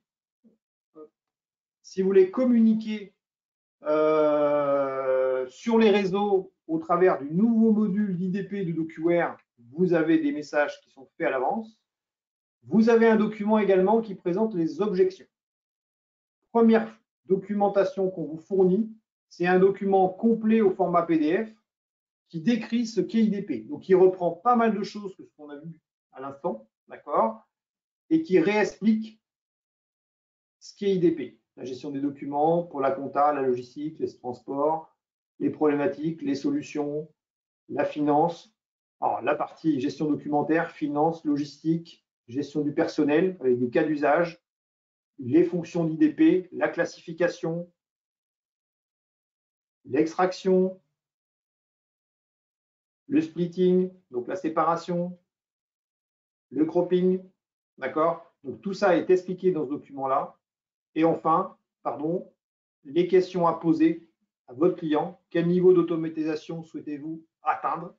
Si vous voulez atteindre le plus haut niveau d'automatisation, vous avez intérêt à partir sur IDP. Si vous acceptez que chaque document est contrôlé par un humain, à ce moment-là, vous passez sur Intelligent Indexing. Quels sont les documents les plus fréquemment traités? Des documents de faible qualité, manuscrits, avec des tableaux compliqués. On passe sur IDP. Des documents clairement structurés, tels que des factures, des BL, on passe sur Intelligent Indexing. Voilà, donc un certain nombre de questions à poser aux clients qui vont vous orienter si c'est de l'IDP ou d'Intelligent Indexing. Tout ça, c'est dans la documentation. OK? Voilà, donc là, vous allez avoir différents éléments. Hop. Et ce qu'on vient de voir entre les différents modèles qui existent et qui sont disponibles dans IDP. Alors, autre documentation qu'on vous met avec, le traitement des objections. Donc ça, c'est un document qui a été fait par le marketing, qui essaye de répondre aux objections qu'on peut avoir sur ce sujet-là chez un client. Donc, n'hésitez pas à l'utiliser. Je ne sais pas pourquoi il ne s'ouvre pas, mais il va s'ouvrir. Ça peut être utile de bien comprendre et de vous poser les bonnes questions. Nous avons déjà un logiciel qui se charge de la saisie, j'ai des RS1, bref. On répond aux différentes questions que peuvent se poser un client directement ici. Pardon. Alors, on va regarder maintenant le chiffrage. Comment on chiffre une solution IDP? Alors, pour cela, on a un calculateur. Ce calculateur, il est au format Excel et vous l'aurez également à la fin du webinaire, vous le recevrez. Donc, c'est un format Excel qui vous permet de chiffrer votre projet. Vous pouvez le chiffrer en français ou dans d'autres langues, on va dire en français c'est mieux, ok? Et vous allez tout simplement indiquer ce que vous souhaitez faire. Le coût du split n'est pas le même coût de la classification, n'est pas le même coût de l'extraction, n'est pas le même coût de l'extraction avec de l'écriture manuscrite. Ça coûte plus cher de faire une extraction d'une zone manuscrite qu'une extraction d'une zone dactylographiée. Ça coûte plus cher de faire de l'extraction que de faire de la simple classification. Et si vous avez besoin de faire de la séparation, de la classification et de l'extraction, eh bien, vous cumulez les coûts. OK ? Également, autre levier, ça coûte plus cher de traiter 4000 documents par mois que de traiter 600 documents par mois, logique. Par contre, aux documents, ça coûte moins cher. Faire du splitting sur un document quand vous en avez 1200 par mois, eh bien, vous coûtera 14 centimes, alors que si vous en avez que 600, ça vous coûtera 16 centimes. OK ? Et d'ailleurs, je pense qu'on ne parle pas par mois, on parle par mois. Excusez-moi. Voilà.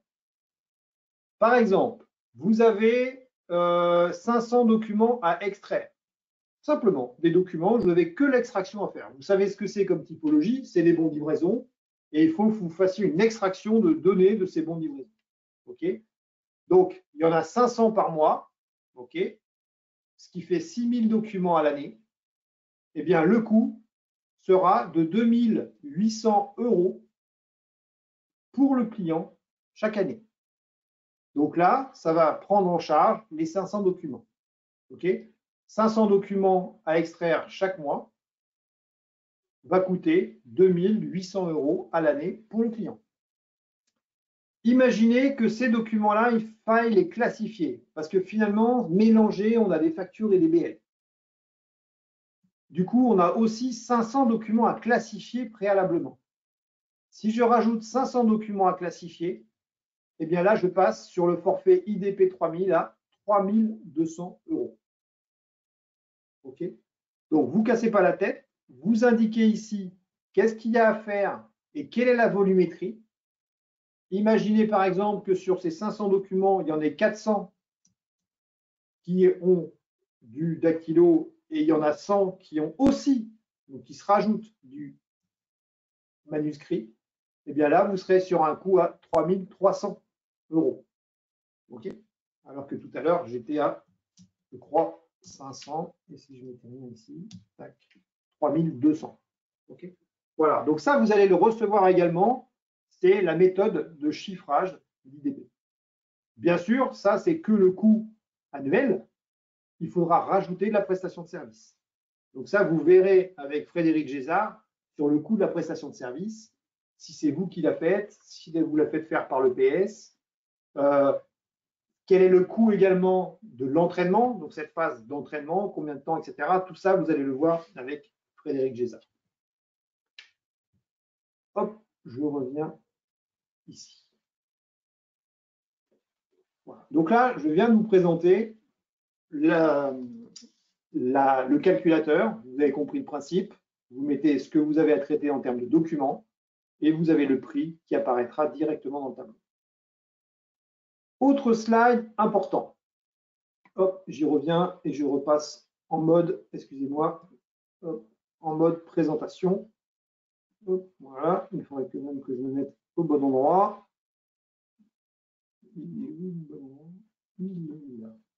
Voilà. Donc, je me remets en mode présentation. Dans quel cas utiliser Intelligent Annexing? Dans quel cas utiliser IDP? On a essayé de faire ici une sorte de process qui permet, selon les questions qu'on se pose et la réponse qu'on obtient, de savoir si on est plutôt sur l'IDP ou de l'Intelligent Annexing. Parce que ça, c'est une question importante.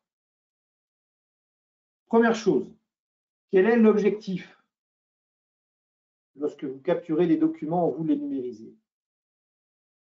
Vous voulez vraiment automatiser le maximum, c'est-à-dire vraiment automatiser le maximum, ça veut dire avoir le moins de charges manuelles pour l'extraction de vos données plutôt complexes, ou vous voulez juste réduire le travail manuel fait aujourd'hui, d'accord, sur lequel il y a quelques erreurs. Donc ça, c'est toute une question. C'est-à-dire, est-ce que vous acceptez de faire de l'intelligent indexing et de faire en sorte que vos collaborateurs vont passer sur chacun des documents pour les enregistrer, ou vous voulez vraiment plus automatiser? Selon le cas, on sera sur l'IDP. Okay. Si on part sur, par exemple, je veux juste réduire le traitement manuel de mes documents, on pourrait se dire, intelligent indexing suffit. Quels sont les documents que je traite le plus fréquemment? Est-ce que c'est des documents de mauvaise qualité avec de la reconnaissance d'écriture manuscrite? Là, il n'y a pas le choix, il faudra passer sur l'IDP. Est-ce que j'ai des documents très divers, pas structurés et très divers? Je vais passer plutôt sur l'IDP. Est-ce que les formats de documents sont complexes avec des tableaux, des groupages? C'est ce qu'on appelle des groupages, c'est-à-dire c'est des groupes de données qui se répètent dans les documents. On trouve ça sur certaines factures. Ou est-ce que je suis plutôt sur du standard avec une extraction relativement simple, en tête, pied, d'accord, assez important en termes de volume, mais relativement standard. Dans ce cas-là, je vais pouvoir rester sur intelligent indexing. Si je décide de rester sur intelligent indexing, quel type de champ je veux extraire? Est-ce qu'il y a des données imbriquées? Les données imbriquées, vous voyez ce que c'est, hein, c'est une ligne d'article qui dit tel code article, tel libellé, livré sur tel numéro de facture, livré suite à tel BL, à tel prix, avec telle remise, etc. etc. Ça, c'est ce qu'on appelle des données imbriquées, où là, ça peut être relativement compliqué. Est-ce que j'ai des champs personnalisés tels que les conditions de paiement spéciales, des escomptes, etc. etc. Est-ce que j'ai des paragraphes, des choses un peu spécifiques? OK. Le flux de travail, c'est un diagnostic intermédiaire. Il y a un exemple si vous sélectionnez une case bleue. Voilà. Hop, voilà. Enfin, selon si je suis entre du très complexe ou du très répétitif, mais relativement simple sur des champs simples, je vais plutôt être sur de l'IntelliDP, sinon je passe sur l'IDP. Donc vous comprenez que ce qui fait qu'on a intérêt à passer sur l'IDP, c'est la complexité. Vous me direz, aujourd'hui, on fait sans IDP. Hein, d'accord? On fait avec intelligent indexing. Et c'est vrai qu'on est parfois un peu bloqué, c'est-à-dire qu'on ne peut pas aller aussi loin qu'on voudrait le faire. Alors, comme on est un peu commerciaux, on explique aux clients que ce n'est pas possible, que la meilleure solution, c'est qu'il y ait un humain qui le fasse parce que ça, DocuWare ne peut pas le faire. Ça, c'est la réponse commerciale. Maintenant, avec IDP, vous allez peut-être pouvoir envisager d'autres réponses possibles pour vos clients. Intelligent IDP, extraction et cartographie des données pour optimiser les flux de travail pour les cycles de vie. Reconnaissance de données à partir de documents manuscrits ou de très mauvaise qualité. Fractionnement des données, extraction, ce qu'on appelle le cropping. Voilà les caractéristiques types de ce qui est IDP et à droite de ce qui est intelligent indexing. Intelligent indexing, c'est basique et simple. La complexité des documents, elle est relativement simple. On ne fait pas d'extraction complexe avec intelligent indexing, et vous le savez. D'accord. Et la confirmation, elle est systématiquement manuelle, avec un apprentissage au fil de l'eau. Okay. Par contre, elle est inclue dans le cloud. Quand vous avez un DocuWare Cloud, vous ne payez pas pour intelligent indexing. Si vous mettez l'IDP, vous paierez en plus pour l'intelligent pour l'IDP. D'accord? Aujourd'hui, vous ne payez pas intelligent indexing, il est dans l'abonnement cloud. Donc, bien sûr, l'aspect budgétaire est important. Donc, tout le travail est qu'est-ce que je vais faire gagner à mon client? Qu'est-ce que je vais faire gagner à ses collaborateurs? Est-ce que le courrier sera terminé à 11 h au lieu d'être terminé à 17 h? Voilà. Est-ce que mes factures seront enregistrées dans DocuWare à 10h30 le matin au lieu d'être ce soit 15h30? Est-ce que du coup, je vais accélérer le traitement? Est-ce que du coup, je vais mieux répondre à mes clients? Etc. etc. Donc ça, c'est votre travail. Encore une fois, des écarts. Intelligent indexing, les données à traiter, idéalement 2 ou 3 documents, 5 à 10 documents. Ça, c'est pour la préparation. La formation sur le modèle, c'est ce qu'on disait. Intelligent indexing, c'est au fur et à mesure. IDP, c'est en amont. On entraîne le modèle et après, il est autonome. OK? On peut complètement adapter les formats. La précision d'intelligent indexing est autour de 85 à 90%. Sur IDP, on a des potentiels beaucoup plus élevés. On travaille sur des tableaux complexes avec IDP, on travaille uniquement sur des tableaux simples avec Intelligent Indexing en termes d'extraction. Okay. On sait extraire du manuscrit, on ne sait pas extraire du manuscrit d'Intelligent Indexing. Ça se répète un peu tout ce que je dis.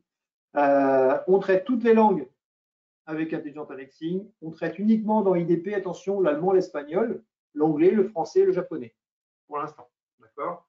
Donc ça, c'est pour les clients internationaux. Et puis surtout, Intelligent Indexing est gratuit aujourd'hui dans le cloud. IDP sera payant. Okay. Et en termes de configuration, Intelligent Indexing est inclus dans DocuWare.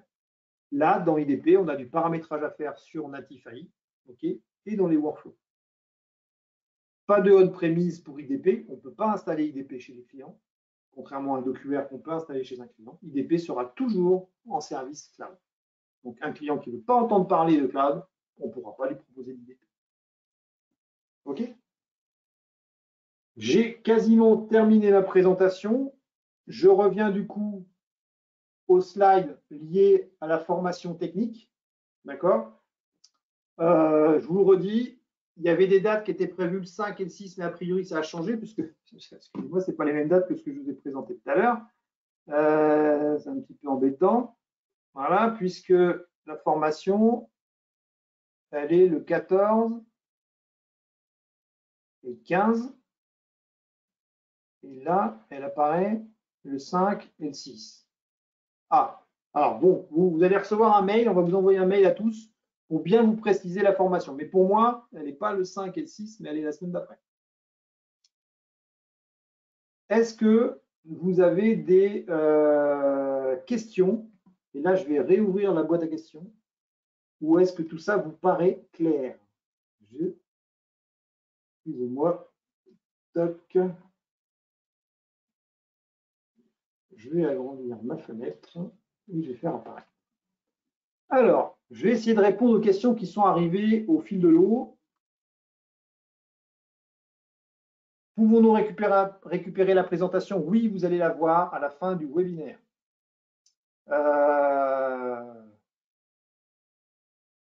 Qu'en est-il du chinois, du russe, l'arabe et du thaï? En effet, il n'y a pas ces sujets-là traités. On ne traite pas ces langues aujourd'hui dans IDP.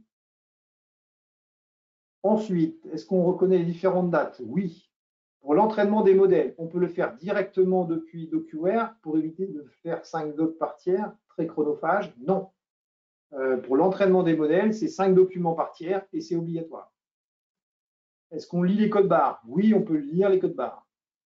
Est-ce que les champs à l'étape d'indexation peuvent être en français? Oui, on peut mettre les champs en français. Je n'arrive pas à me connecter à native.ai.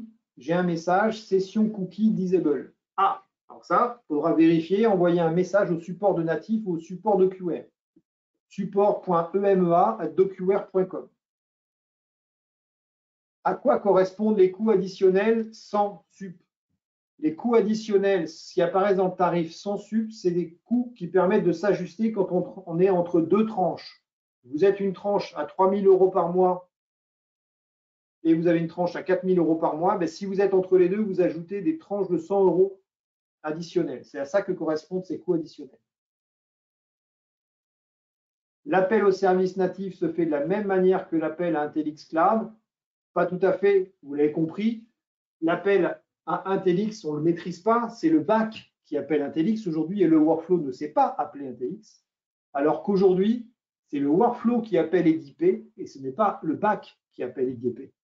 D'accord? J'espère que je suis clair pour répondre à Paolo. Qui entraîne natif? Pour répondre à Shun, ben, pourquoi pas toi? Par exemple, tu pourrais entraîner natif. Si le client t'achète 3 jours de prestation, eh bien, tu peux faire l'entraînement natif pour le client. Sinon, c'est le client qui, une fois formé, pourra entraîner natif. Ou alors, vous pouvez passer par l'EPS. Et il faut savoir qu'aujourd'hui, l'EPS sera en mesure de faire des entraînements pour le client chez nous. D'accord? Donc, vous pouvez aussi le sous-traiter à DocuWare. Sécurité, idem. Alors là, Paolo, si tu peux juste préciser ta question. IDP peut-il s'appuyer sur la base de données externe type base fournisseur pour transmettre un numéro tiers plutôt qu'un nom? Aujourd'hui, non et oui en spécifique. C'est-à-dire que ces problématiques-là de lier des champs à un référentiel existant depuis IDP, on a la possibilité d'y répondre avec du spécifique sur natif. Donc, il faut bien aller vers le support DocuWare ou vers nous pour avoir la réponse. Donc, il faut arriver avec des choses précises, mais je ne ferme pas la porte. En tout cas, c'est une question claire. Je pense que tout le monde comprend. Quand on identifie un fournisseur sur un document, faire le lien avec le fournisseur tel qu'il est identifié dans la base fournisseur. Ça peut être le rôle de DocuWare, tout simplement, puisque quand le fournisseur Bouygues Télécom ou quand la facture revient dans DocuWare identifiée comme étant de Bouygues Télécom, DocuWare peut faire le lien avec le fournisseur qui s'appelle Bouygues. D'accord? Mais il faudra au moins lui faire le lien une première fois. Voilà. Et avoir une table de correspondance. Qu'en est-il du... Est-ce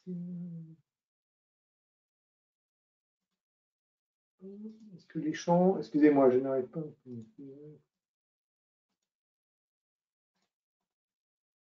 OK. Qu'en est-il de la RGPD? Comment sont garanties la sécurité des données transmises dans Natif? C'est une très bonne question. Il faut bien comprendre que Natif, tous les modèles sont propres au client. Il n'y a pas de communication, c'est-à-dire il n'y a pas d'apprentissage partagé. Et toutes les données pour un client restent dans les mains du client et ne sont communiquées en rien sur d'autres clients ou d'autres modèles, etc. Donc, toutes les données que le client met dans Natif ne sont exploitables que par lui-même et uniquement par lui-même. Est-ce que ça répond à la question du RGPD? C'est une bonne question. C'est une bonne question. J'essaierai d'y répondre ou de passer le message à Frédéric Gézard pour qu'il puisse éventuellement vous y répondre. On va essayer de vous y répondre parce que c'est vrai que c'est une question importante, le RGPD. Votre presse est claire, merci. Est-ce qu'il y aura une attestation de participation au webinaire? Ok, non, alors il n'y aura pas d'attestation de présence. Sauf si je vous envoie un petit mail en vous disant oui, oui, vous avez bien insisté, c'est comme vous voulez. C'est OK, OK, idem pour toutes les bases de données. Oui, en effet, c'est la même problématique pour les bases de données. On n'a pas une réponse immédiate en termes de connexion à la base de données depuis Natif, c'est du spécifique.